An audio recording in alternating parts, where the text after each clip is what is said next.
On Friday evening, hundreds of protesters overtook the flagpoles outside the ICE facility in Aurora, Colorado.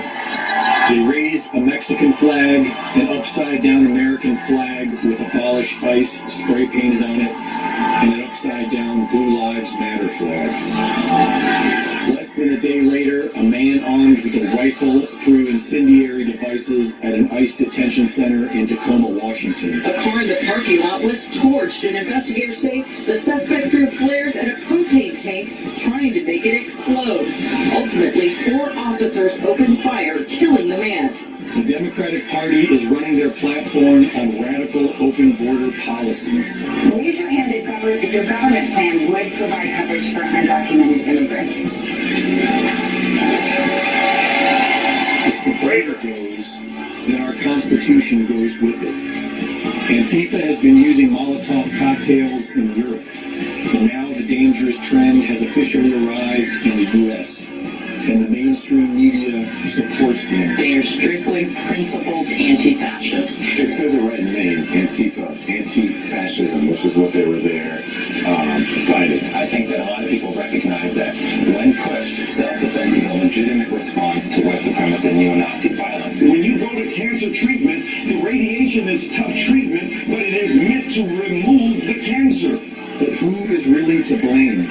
There are elected government officials who support Antifa and fill their minds with radical claims of a Holocaust happening on our southern border. The United States is running concentration camps on our southern border, and that is exactly what they are. Alexandria Ocasio-Cortez, your colleague who was at the border with you, compared the facilities to a concentration camp. Do you agree with that comparison? Absolutely, and there's a number of experts that say this is because it's traumatic. There are camps and people are being concentrated. This is very simple. I don't even know why this is a controversial thing for her to say. We have to really truthfully speak about what's taking place, and this is why it's really important for us to abolish ICE. There is no plan in sight, and nobody is having the real conversation. Is there a natural limit to this kind of immigration? How many resources does America really have to share with the rest of the world? Are we as rich as we assume we are?